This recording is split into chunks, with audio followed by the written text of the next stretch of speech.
특강 34번째 시간입니다. 오늘은 요한복음 7장 50절에서 8장 9절까지 말씀드리도록 하겠습니다. 너희 가운데 죄 없는 자가 먼저 돌을 그녀에게 던지라가 되겠습니다. 지난 시간에는 예수님께서 성전뜰에서 설교하시자 그 말씀을 들은 사람들이 나뉘어져서 이런저런 얘기들이 오가는 일이 있었습니다.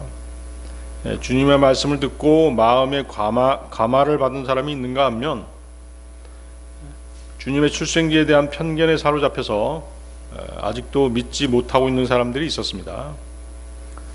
한편 그곳에 있던 관원들은 주님을 잡아오라는 유대 종교 지도자들의 명령에도 불구하고 주님을 잡지 않았습니다. 왜 빈손으로 돌아왔냐는 유대 종교 지도자들의 추궁에 그들은 이렇게 대답을 하죠. 이 사람같이 말한 사람이 결코 없었나이다. 주님을 잡으러 갔던 관원들 역시 주님의 말씀에 영향을 받아서 생각과 행동이 바뀐 것입니다.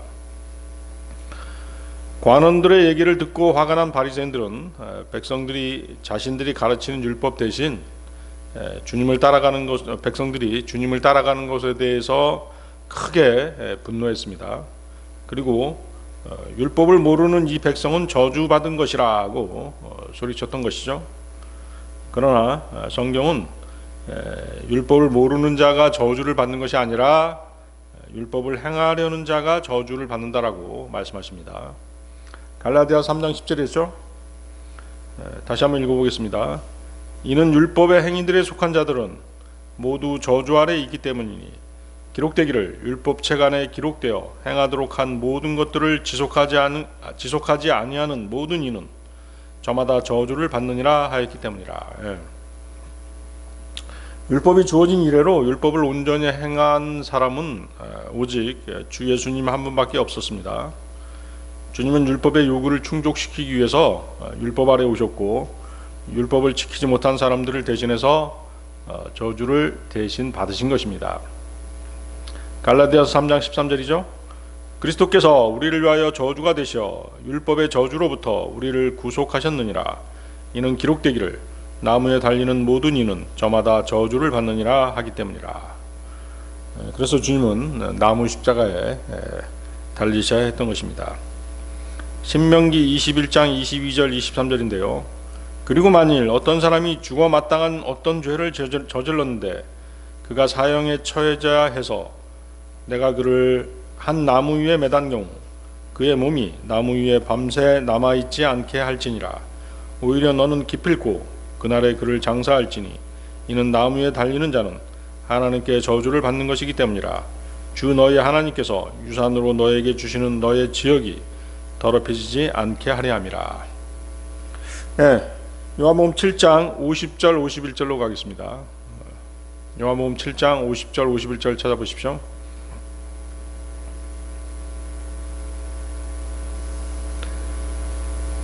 니고데모가 그들에게 이같이 말하니라. 그는 그들의 이론으로서 밤에 예수님께 왔었더라. 우리의 율법이 당사자의 말을 듣고 그가 행하는 것을 알기 전에 그것이 아무 사람이나 판단하느냐? 바리새파 사람들은 그 48절이죠. 48절에서 치리자들 중이나 바리새파 사람들 중에 누가 그를 믿은 적이 있느냐고 거짓말을 했었습니다. 그들의 거짓말은 곧바로 들통이 났죠. 그들 바리새파 사람들 가운데 예수 그리스도를 믿는 사람들이 있었던 것입니다. 그중 한 사람이 바로 니고데모였던 것입니다. 니고데모는 요한복음 3장에서 밤에 예수 그리스도께 은밀히 찾아와서 그분이 그리스도인지를 확인했던 그런 사람이었죠. 요한복음 3장과 요한복음 7장 사건과는 18개월이라고 하는 시간차가 있습니다.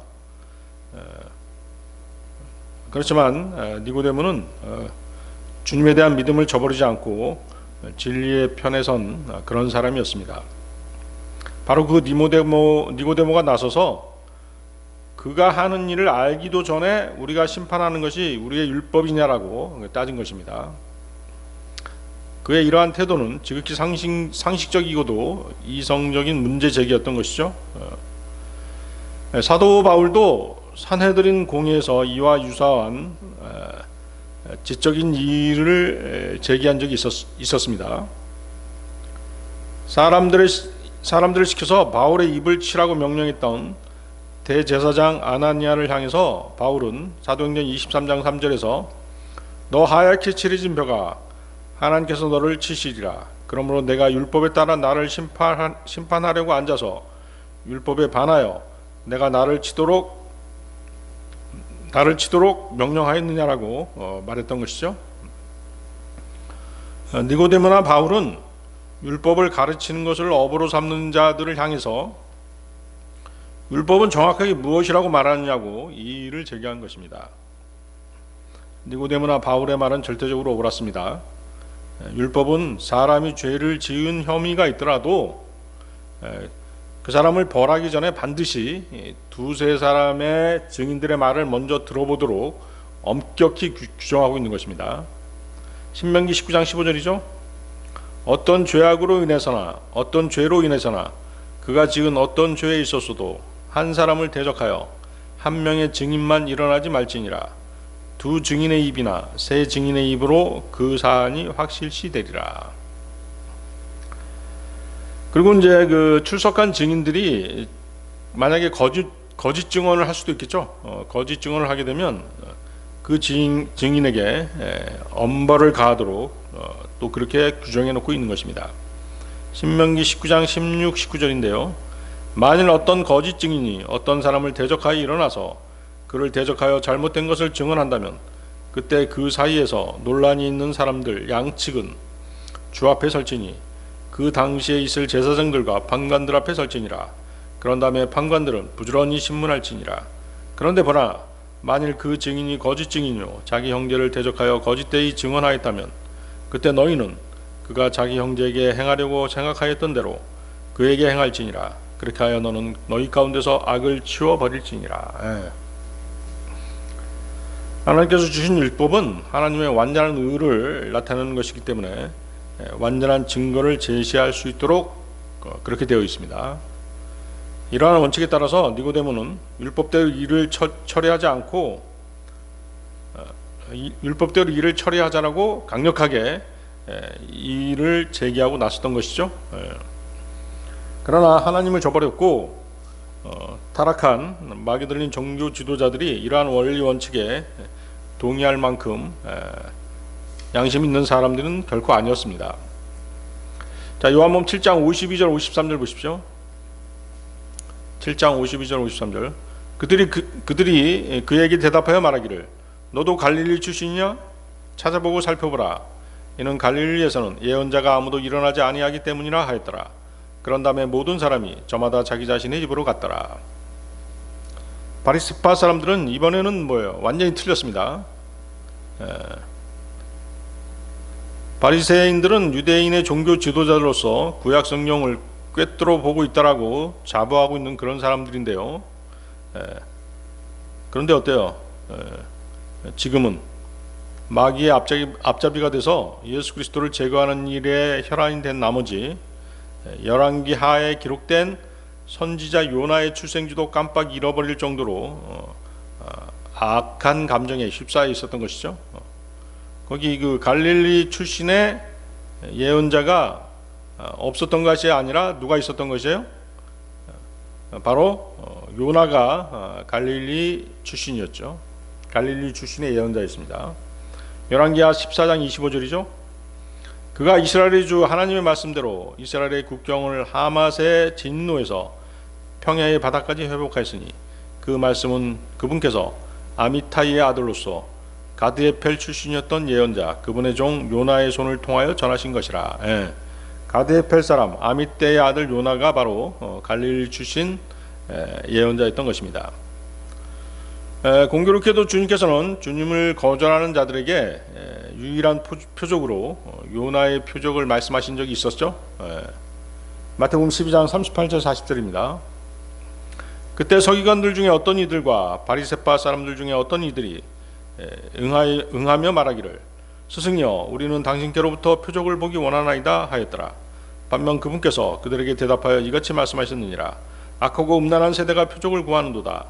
그런즉 예언자 요나의 표적 말고는 아무런 표적도 이 세대에게 주어지지 아니하리라.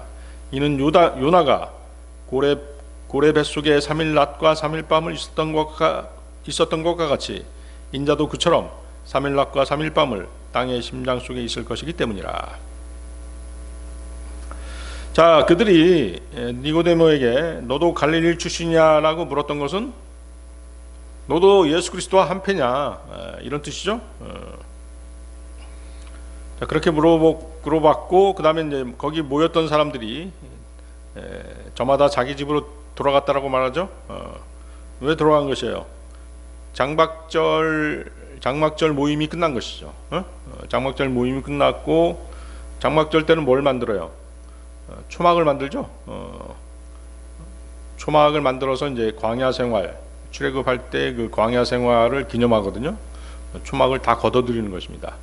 그래서 초막을 걷고 각자의 집으로 모든 사람들이 다 돌아갔던 것이죠. 그들은 이제 그리스도를 떠나간 것입니다.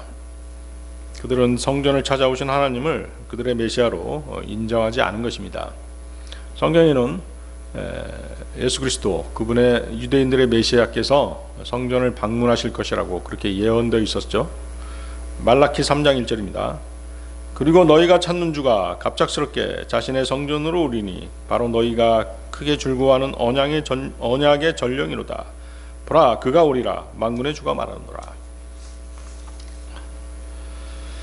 자, 이렇게 이제 주님께서 성전을 찾아오셨는데도 불구하고 유대인들은 예수님을,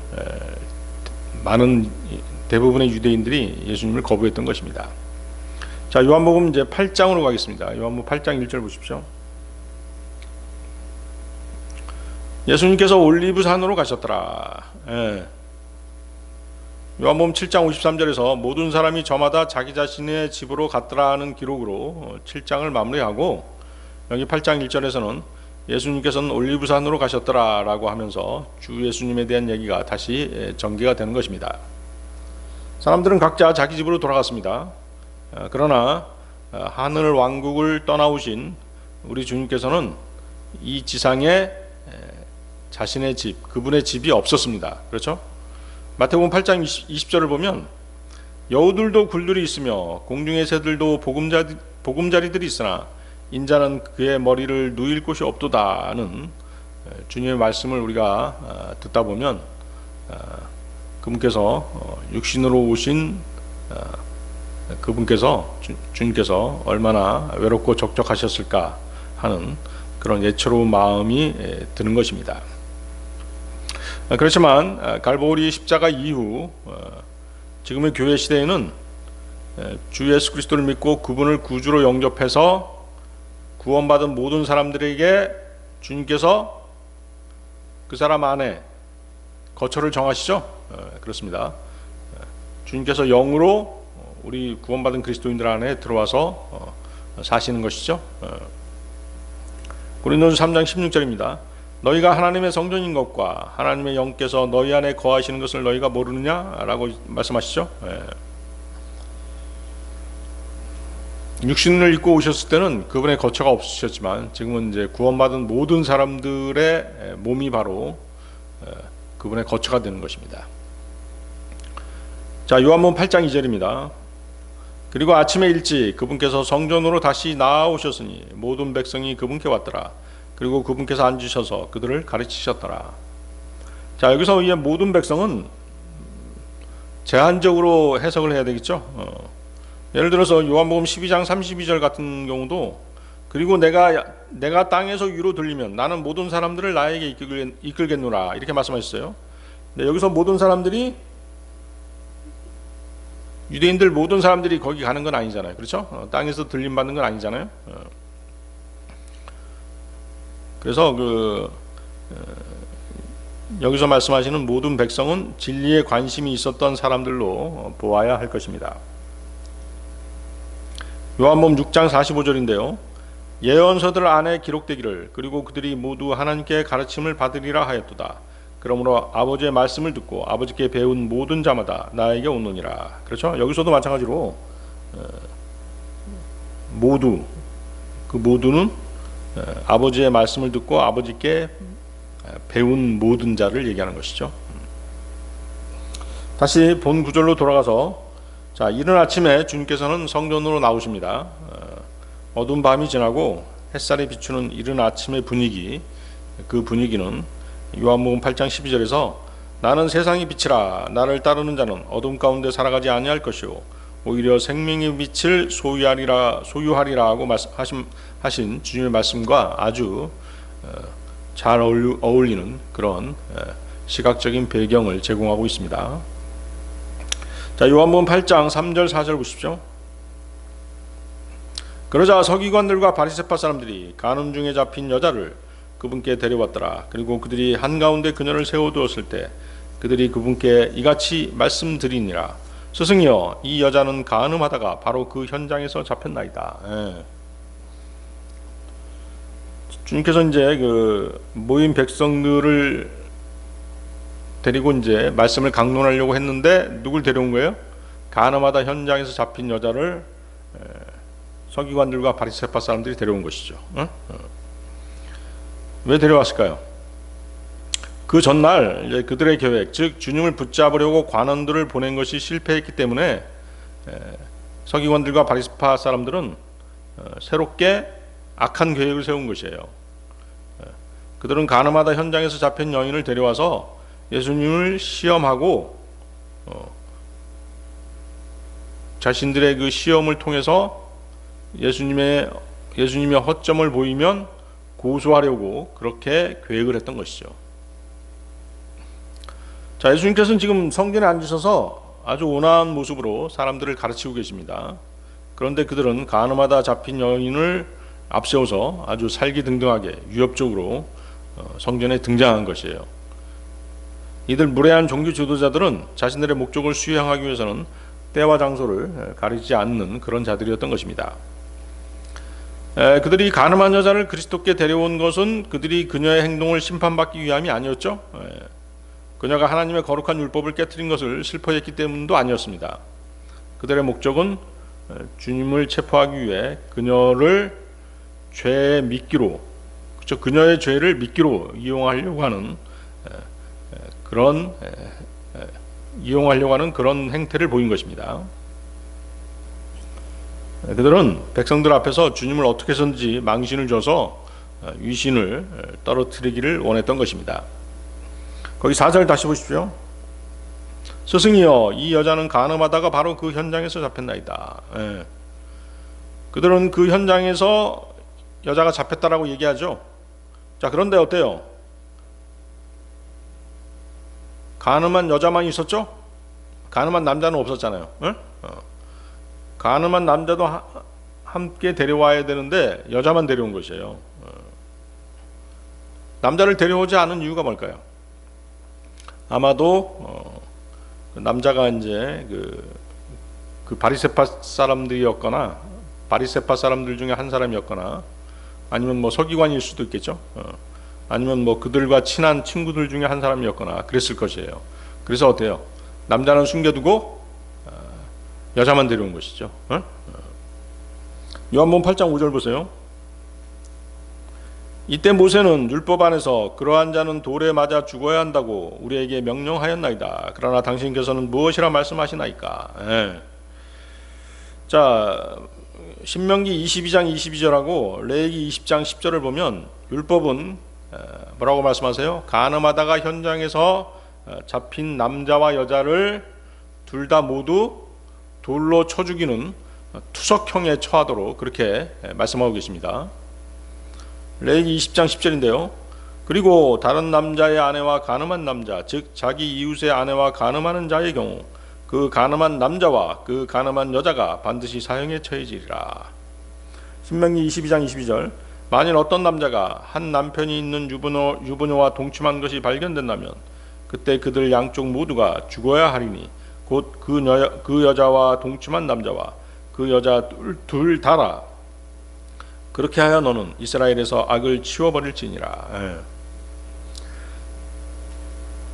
자, 이 사실을 알고 있으면서도 그들은 예수님께 무엇이라 말씀하시겠나이까 라고 물으면서 예수님을 시험하려고 악한 속내를 드러냈던 것입니다. 자, 이 질문을 통해서 그들은 주님께서 어떻게 대답하든지 율법과 배치되는 대답을 이끌어내리려고 하는 것이 그들의 교활한 악한 의도였던 것입니다. 자, 이것은 이제 마치 광야에서 예수님을 시험했던 사탄의 속셈과도 같은 것이었습니다. 그들은 어떻게든지 예수 그리스도께서 올가미를 씌울 구실을 찾아내고 싶었던 것이죠. 만약 그리스도께서 그녀를 놓아주라 이렇게 말씀하시면 그것은 마태복음 5장 17절에 내가 율법이나 예언서들을 멸하려 온 것으로 생각하지 말라. 나는 멸하러 온 것이 아니라 다만 성취하러 왔노라는 주님 자신의 말씀에 위배되는 것이죠. 그렇죠? 놓아주라 그러면 율법을 성취하러 오셨다고 하는데 놓아주라 그러면 율법대로 하지 않으시는 것이잖아요. 그리고 만일 주님께서 율법을 어긴 이 여자를 그럼 어떻게 돼요? 놓아주라고 그렇게 되면 이제 마태복음 5장 17절에 위배되기 때문에 어떻게 돼요? 율법을 어긴 자를 두둔하고 있다라고 그들은 예수님을 비난할 수 있게 되는 것이죠. 그렇죠? 근데 만약에 이제 율법대로 돌로 치라고 그러시면 어떻게 될까요? 그렇게 되면 이제 요한복음 3장 17절에 하나님께서 세상을 정죄하시고자 자신의 아들을 세상 속으로 보내신 것이 아니기 때문이요 오히려 그를 통하여 세상이 구원받게 하려 하심이라는 주님의 말씀이 거짓말이었다라고 비난할 수 있게 되는 것이죠. 그렇죠? 또 그리스도께서 이 사건을 그냥 모른 채 해버리신다면 그들은 주님께서 죄와 타협한다라고 비난할 수 있을 것입니다. 마귀도 그렇지만 이들 사악한 자들은 항상 성경을 비틀어서 인용하기를 좋아하는 사람들입니다. 그래서 우리 그리스도인들은 성경을 인용하는 자라고 해서 반드시 하나님을 두려워하는 자다 이렇게 우리 형제다라고 결론 짓거나 미혹되지 말아야 되는 것입니다.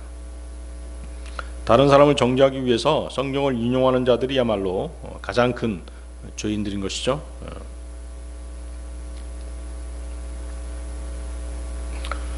그런 사람들이 이제 그 정상적인 그리스도인들을 잘못된 길로 인도하는 그런 사람들이에요. 나도 그리스도이냐? 나도 너와 같은 그리스도이냐?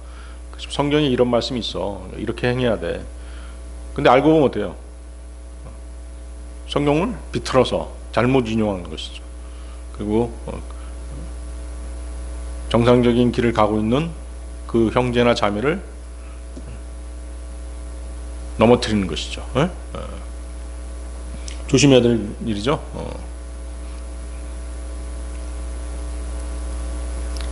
그래서 우리가 이제 믿음 생활하다 보면 그런 사람들을 아주 무수히 많이 만나게 돼요.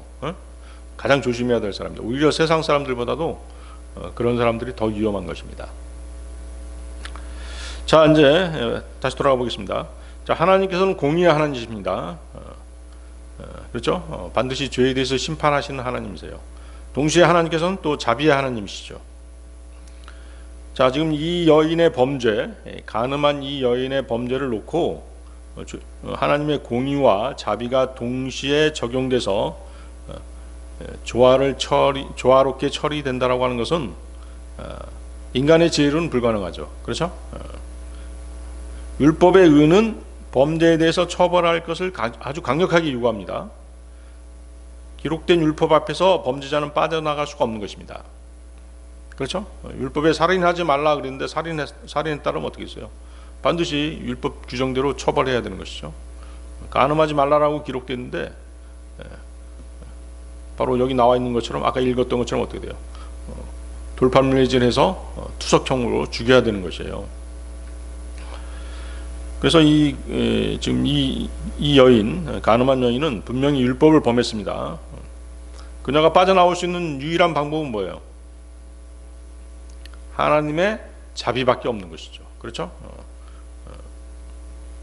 그녀가 살아남을 수 있는 방법은 하나님의 은혜밖에 없는 것이에요. 그러나 하나님의 준엄한 의의 칼이 하나님의 거룩하심을 지키고 서 있는 마당에 하나님의 자비가 어떻게 행사될 수 있겠습니까? 그렇죠? 율법은 그녀를 처벌하라고 얘기하고 하나님의 자비는 그녀를 놓아주고 싶어하고 그런 게 있는 것이에요. 그래서 하나님의 자비가 그녀에게 베풀어지려면 어떻게 돼요? 의의 칼, 공의의 칼이 거두어져야 되죠. 거두어져야 되는데 그렇게 되면 어떻게 돼요? 벌써 모순이 생기잖아요. 그렇죠? 하나님은 거룩하신 분이기 때문에 반드시 죄인들을 처벌하셔야 되는데 율법대로 해야지만이 하나님의 공의가 성립하는 것이잖아요. 또 하나님의 거룩하심이 지켜지는 것이잖아요. 그렇죠? 그러니까 아주 교묘하게 서기관들과 바리새인들이 이 가늠하다 현장에 잡힌 여자를 데려와서 예수님을 시험한 것이에요. 그래서 이러한 교묘한 함정을 파놓고 아무리 지혜로운 자나 아무리 뛰어난 예언자라고 할지라도 이것은 도저히 피해갈 수 없으리라고 그들은 생각한 것이죠.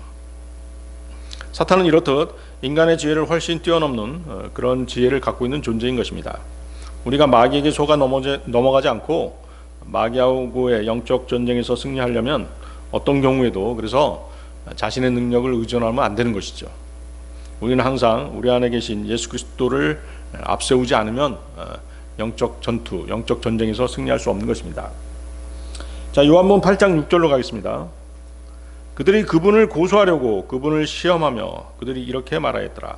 그러나 예수님께서는 마치 그분께서 그들의 말을 듣지 못하신 것 같이 몸을 굽히셔서 그분의 손가락으로 땅바닥 위에다 적으셨더라.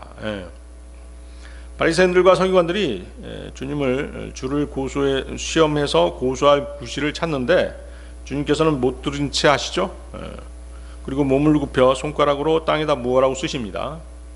주님께서 땅에다 무어라고 쓰셨는지 그 내용에 대한 설명은 성경 어디에도 나와 있지 않습니다. 바리새인들과 서기관들이 그것을 읽고 해석했는지도 또한 알 수 없습니다. 주님께서 이때 땅에다 무엇을 쓰셨을까라고 많은 사람들이 추측해서 답을 내놓았지만 그것이 과연 정답인지는 확실하지 않습니다.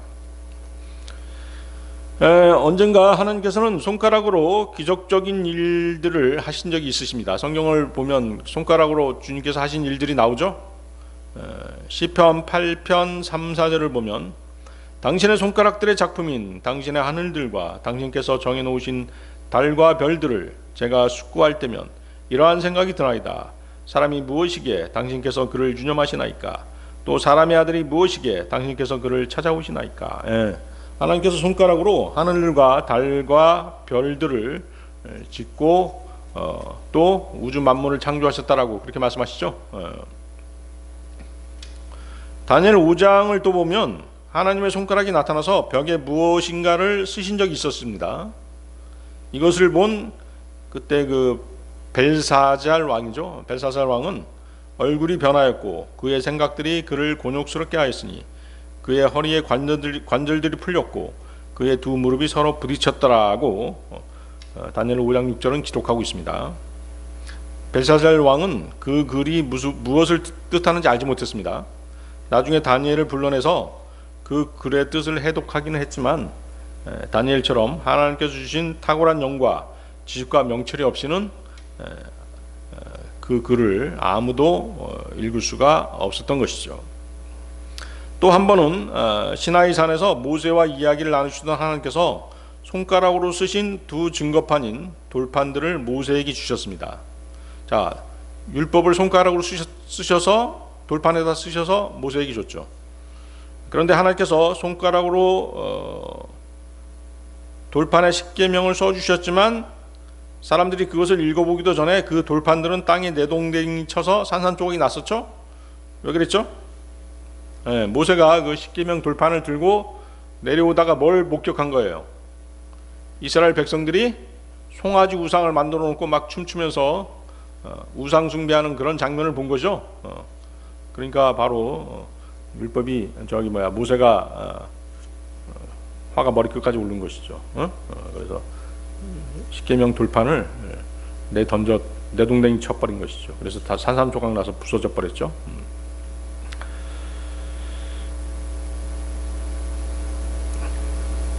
나중에 이제 다시 써주셨죠. 그렇죠? 손가락으로 율법을 써주셨다는 것하고 지금 이 장면, 지금 예수님께서 손가락으로 땅에다 뭘 쓰신 요 내용, 뭔가 조금 연결이 되잖아요. 그렇죠? 그래서 땅바닥에다가 예수님께서 율법을 쓰지 않으셨을까? 이 간음죄에 대한 율법을 쓰지 않으셨을까? 그렇게 이제 성경 해석자들은 그렇게 생각하는 것이에요. 그래서 하나님께서 무엇인가를 손가락으로 쓰시는 장면은 여기 요한복음 8장의 마지막으로 나타나는 것입니다. 그래서 이때 주님께서 무엇라고 땅에 쓰셨는지 아는 사람은 없어요. 단지 추론만 할 뿐이죠. 성경도 그 내용을 말씀하시지 않기 때문에 우리는 모르는 것이에요. 그렇지만 그 십계명 돌판을 하나님이 써주신 것처럼, 손가락으로 써주신 것처럼 예수님께서도 손가락으로 레위기 20장 10절이나 신명기 22장 22절을 쓰지 않으셨을까, 이렇게 우리가 생각하는 것입니다. 아까 읽었죠? 레위기 20장 10절, 신명기 22장 22절 다 뭐에 관한 것이었어요? 간음죄에 관한 것이었잖아요. 그렇죠? 그래서 주님의 쓰신 내용이 만약에 레위기 20장 10절이나 신명기 22장 22절이라고 한다면 그 내용이 무엇이었어요? 간음하는 자는 그 간음한 남자와 그 간음한 여자를 모두 죽이라고 돼 있잖아요.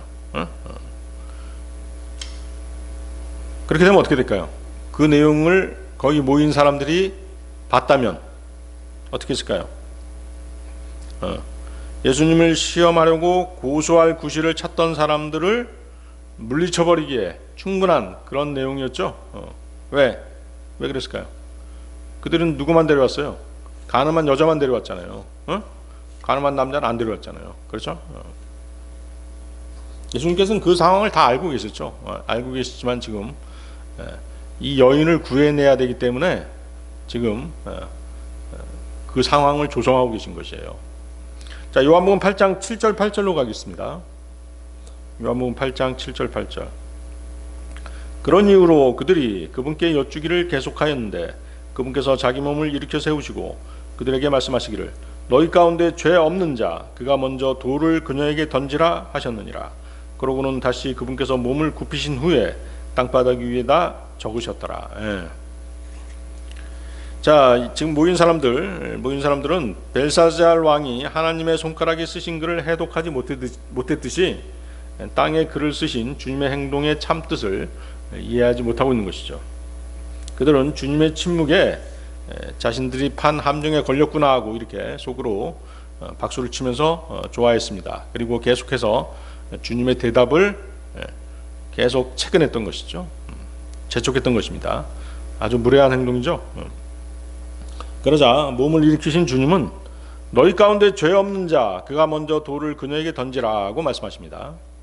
자, 이 말씀은 뭐냐면 너희들도 죄인이기는 마찬가지가 아니냐. 그러니 너희도 돌에 죽어 마땅하다. 그 말씀인 것이죠. 다시 말하자면 이 세상에 그 누구도 다른 사람의 죄를 들춰내서 재판할 수 있는 자격을 갖춘 자는 아무도 없다. 주님께서는 간음한 여자를 고소한 자들이 율법의 판결을 강요하기에 적합한 사람들이 되지 못함을 지적하신 것입니다. 오직 율법을 만드신 거룩하신 하나님, 그분만이 심판주가 되실 수 있다라고, 그렇게 심판주가 되실 수 있다라고 하는 것은 그분만이 율법을 집행할 수 있다라고 그렇게 말씀하신 것이죠. 자, 너희 가운데 죄 없는 자 그가 먼저 돌을 그녀에게 던지라. 자, 이렇게 말씀하시니까 어때요? 이 말씀 앞에 아무도 감히 돌을 들지 못하는 것이죠. 주님의 이 말씀 한마디에 뭐가 들어있는 거예요? 하나님의 의와 하나님의 자비가 동시에 나타나는 그 말씀인 것이죠. 그렇죠? 하나님의 의는 죄인들의 죄를 정확하게 지적하는 그런 기능이 있습니다. 그렇지만 또 반면에 하나님의 자비는 간음하다 현장에서 잡힌 그 여인을 그 심판대에서 내려오게 하는 그런 작용을 하는 것이죠. 그렇죠? 그래서 주님께서는 이 한마디 말씀으로 간음한 여인에 대한 사건을 완벽하게 해결해 버리신 것이죠. 자, 말씀을 마치고 다시 몸을 굽히셔 땅에다가 또 무어라고 쓰시는 주님의 모습은 마치 하나님께서 두 번째로 십계명을 돌판에 쓰셔서 모세에게 주시는 장면, 그 장면을 연상케 합니다. 자, 첫 돌판은 이스라엘의 범죄함으로써 모세가 땅에 내던져서 깨트려 버렸습니다. 그래서 하나님께서는 두 번째 돌판에 십계명을 새겨 주셨습니다. 그 두 번째 돌판은 하나님께서 모세로 하여금 법궤를 만들어서 그 속에 넣도록 하셨어요. 자, 첫 번째 돌판은 그냥 돌판만 주셨는데 두 번째 돌판은 법궤도 같이 만들어 와라. 그리고 그 돌판을 법궤에다 넣어라. 이렇게 말씀하셨거든요. 그 내용 한번 보시겠습니다. 여기 잡고 신명기 10장 한번 보세요. 신명기 10장 1절에서 5절.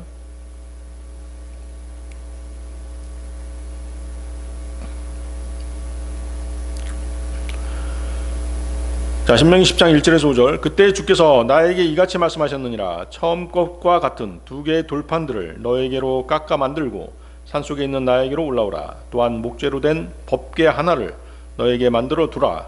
그리하면 내가 깨트렸던 처음 판들 안에 있던 말씀들을 내가 그 판들 위에 기록하겠노라. 그리고 너는 그것들을 그 법궤 안에 넣으라. 그리하여 내가 시팀 목재로 법궤를 만들었고 처음 것과 같은 두 개의 돌판들을 깎아 만들었으며 내 손에 두 판들을 든 채로 산속으로 올라갔느니라. 그러자 그분께서 그 판들 위에 처음 기록한 대로 십계명을 기록하셨으니 곧 주께서 집회의 날에 산속에 있는 불 한가운데서 너희에게 이야기하신 것이라. 그런 다음에 주께서 그것들을 나에게 주셨느니라. 그러고 나서 내가 스스로 돌이켜 산에서 내려왔으며 그 판들을 내가 만든 법궤 안에 넣었느니라. 그리하여 주께서 나에게 명령하신 대로 그것들이 거기에 있느니라. 예. 자, 두 번째 돌판을 넣은 그 궤, 그것이 바로 뭘 상징하는 것이에요? 바로 예수 그리스도를 상징하는 것이죠. 그 법궤는 율법을 완전케 하시고 그것을 존귀케 하셨으며 또 율법의 1.1획이라도 모두 하나님의 영광과 하나님의 백성의 영원한 축복을 위해 완전케 하셨던 주 예수 그리스도를 상징하는 것입니다. 율법을 성취하신 것이죠. 그 율법이 적힌 십계명 돌판을 법궤 안에 넣었다는 것은 주님이 그 율법을 온전히 성취하셨다는 그런 의미가 있는 것이에요. 처음 돌판은 산산 조각 나버렸죠. 그것은 바로 이스라엘이 전적으로 하나님의 말씀 즉 율법을 지키는데 실패했다는 그런 슬프고도 비극적인 상황을 말해주는 것이죠. 반면 법궤 안에 조금도 손상되지 않고 그대로 보관되어 있는 둘째 돌판은 예수 그리스도야말로 모든 율법을 온전히 행하시는 분이시고 그를 믿는 모든 사람들에게 있어서 율법의 마침, 율법의 끝이 되신다는 영광스러운 진리를 제시하고 있는 것입니다. 로마서 10장 4절입니다. 이는 그리스도께서 믿는 모든 자에게 저마다 의를 위한 율법의 종결이 되시기 때문이라. 그리스도께서는 의를 요구하는 자기 의를 요구하는 율법에 대해서 끝이 되셔서 율법의 종지부를 찍으시고 주님 자신이 모든 사람에게 의가 되셨죠. 과거 이스라엘에게 주어진 율법은 온전히 행해야만 의롭게 될 수 있었잖아요. 그렇죠? 그러나 그 율법을 온전히 행하는 사람은 아무도 없었어요. 그래서 하나님께서는 독생자 예수 그리스도를 이 땅에 보내셔서 행함이 아닌 그분을 믿는 믿음을 의로 여겨주심으로써 주 예수님을 믿는 믿음의 의가 율법의 행위에 따른 의를 대신하게 하신 것입니다. 이해하시겠어요? 그래서 로마서 4장 5절 8절은 뭐라고 말씀하세요? 그러나 일하지 아니하더라도 불경건한 자의 정당함을 입증하시는 분을 믿는 자는 그의 믿음이 의로 여겨지느니라. 곧 행위들 없이 하나님께서 의를 전가하시는 사람의 복을 다윗 또한 묘사하는 것과 같으니 말하기를 죄악들이 용서되고 죄들이 가려진다더는 복되도다. 주께서 그에게 죄를 전가하지 아니하실 사람은 복되도다 하였도다. 그렇죠? 율법을 행해서 의를 얻는 것이 아니라 그리스도를 믿음으로써 의롭게 되는 것이죠. 그게 바로 신약 교리잖아요. 자, 다시 돌아가 보겠습니다. 요한복음 8장 8절, 주님이 처음 허리를 굽혀 손가락으로 땅에 쓰신 것이 암시해 주는 것처럼 처음에 쓰시셨다는 얘기는 뭐야? 율법이 지금 어떻게 되는? 율법이 지금 발효 중이다. 여기 봐라, 율법이 지금 발효 중이다. 너희들 율법을 알지 않느냐? 가늠한 여자는 돌팔매질해서 투석형으로 죽어야만 된다. 율법이 발효 중인데, 그런데 주님이 다시 허리를 굽혀서 다시 글을 쓰셨죠. 뭐라고 말씀하신 다음에 두 번째 글을 쓰셨어요? 너희 가운데 죄 없는 자, 그가 먼저 돌을 그녀에게 던지라고 말씀하신 다음에 다시 글을 쓰셨잖아요. 그러니까 이 두 번째 허리를 굽혀서 땅에 글을 쓰신 이유는 뭐냐면, 주님의 피, 무죄한 대속자의 피죠. 주님의 피가 율법과 율법으로 정죄받는 자들을 중보해야 한다는 것을 상징적으로 보여주신 것이죠. 아시죠? 자, 십계명 돌판, 첫 번째 돌판은 깨트려졌잖아요. 그게 뭘 상징하는 것이에요? 율법은 인간들이 지킬 수 없다는 것을 보여주신 것이죠. 두 번째 돌판은 써서 어디다 집어넣었어요? 법궤 안에다 집어넣었잖아요. 법궤가 상징하는 것이 예수 그리스도잖아요. 예수 그리스도를 통해서만이 율법이 온전하게 성취된다는 것이었잖아요. 마찬가지로 두 번째 허리를 굽혀서 땅에 쓰셨다는 것은 바로 예수님을 통해서 율법이 온전히 성취됐다는 것을 보여주신 것이에요. 그런데 그 예수님은 율법과 율법으로 정죄받는 자들을 중보하기 위해서 오신 분이시죠. 그렇죠? 율법의 의를 성취시켜 주시기 위해서 오신 분이시잖아요. 그렇죠? 인간이 율법을 성취할 수 없기 때문에 예수 그리스도를 믿는 믿음으로 대체된 것이잖아요. 그렇죠? 그것을 보여주신 것이에요. 율법을 온전히 성취하기 위해서는 누가 필요하다? 예수 그리스도, 하나님과 인간 사이에 중보자가 필요하다. 그것을 보여주신 것이라는 것이죠. 네, 좀 어렵습니까? 네. 다시 한번 상고를 해보시고요. 그래서 주님께서는 다시 땅에다가 하나님께서 두 번째 돌판을 쓰신 것처럼 다시 땅에다 쓰심으로써 사람들이 다시 읽고 다시 한번 양심의 가책을 느끼도록 그렇게 촉구하셨던 것이죠. 이해하시겠어요? 자, 요한복음 8장 9절로 가겠습니다. 그러자 그것을 들은 자들은 그들 자신의 양심에 의하여 가책을 받아 가장 나이가 많은 자부터 시작하여 심지어 가장 막내인 자까지 한 명씩 빠져나갔더라. 그러자 예수님께서 홀로 남으셨고 그 여자는 한가운데 서 있었더라. 예.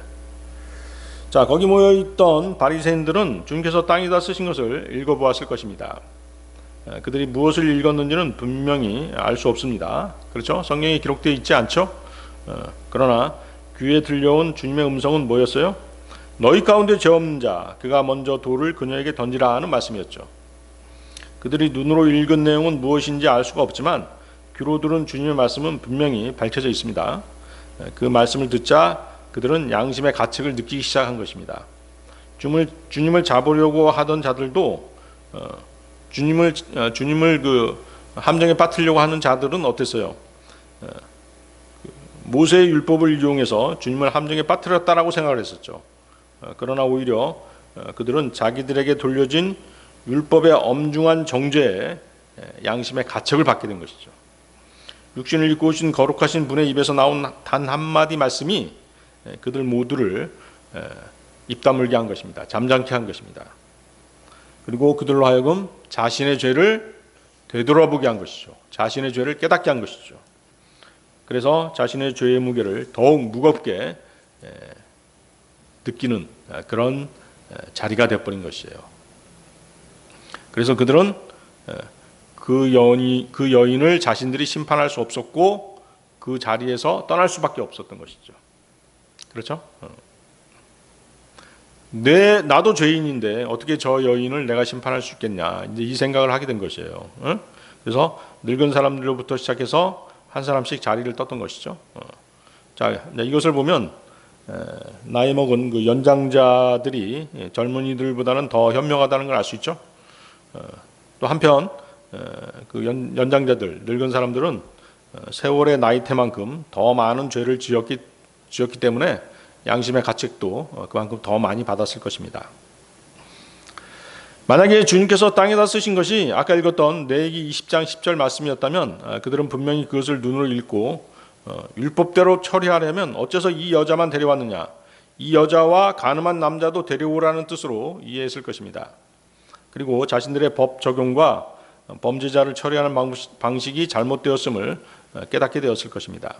게다가 너희 가운데 죄 없는 자, 그가 먼저 돌을 그녀에게 던지라는 말씀을 듣고 양심의 찔림을 받지 않을 수 없었던 것이죠. 그래서 이 상황을 통해서 우리는 주님의 그 한마디는 바로 뭐예요? 인간의 의가 하나님의 의를 당해낼 수 없다라고 하는 것을 아주 극명하게 보여준 그런 사건이라고 할 수 있습니다.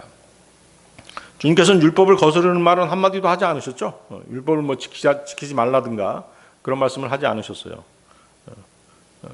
그렇지만 주님의 지혜, 하나님의 의와 하나님의 자비를 동시에 아우르는 그 한마디, 너희 가운데 죄 없는 자, 그가 먼저 돌을 그녀에게 던지라는 그 한마디로 인해서 이 사건을 완전히 종결시켜버린 것이죠.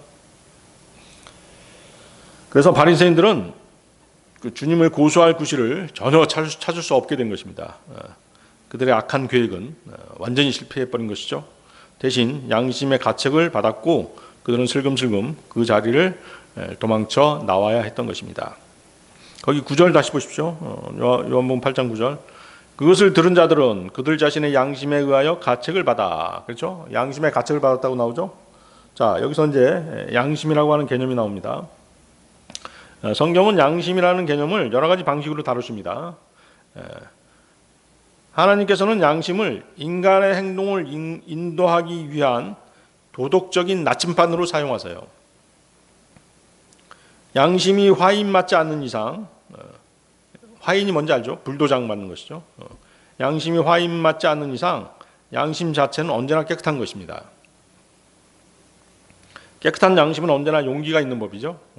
양심은 죽음도 두려워하지 않습니다. 사람은 자신의 목숨의 위협을 느낄 때 양심을 벗어 던지기도 하지만 양심 그 자체는 결코 비겁하지 않습니다. 양심은 언제나 솔직하죠.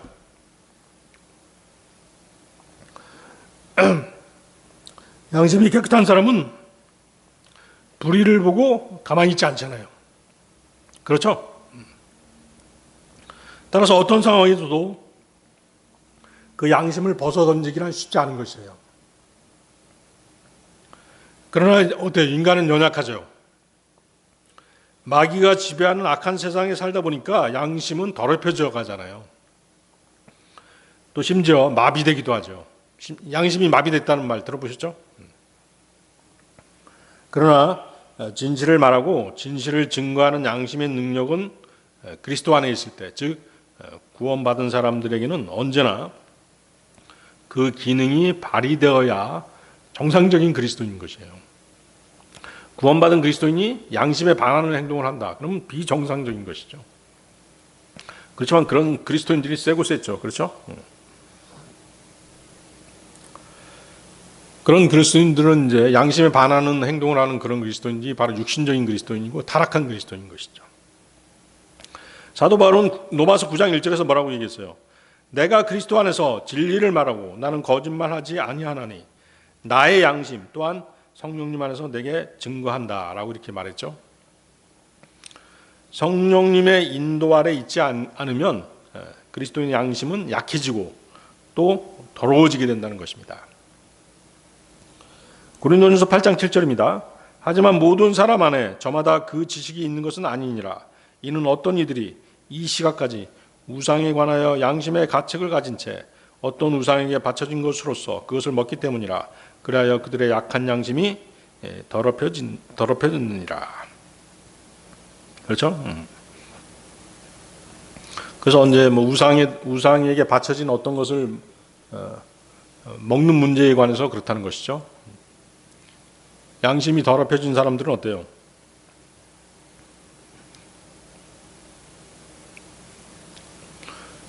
저건 우상에 바친 것이니까 먹으면 안 돼. 이렇게 양심이 깨끗한 사람은 그렇게 생각한다는 것이죠. 그렇죠? 그렇지만 양심이 더럽혀진 사람들은 어때요? 뭐 그냥 먹는 건데 뭐 어때? 배고프니까 먹어야지 하면서 그냥 먹는다는 것이죠. 그렇지만 이제 양심이 깨끗한 사람들은 그걸 먹지 않고 또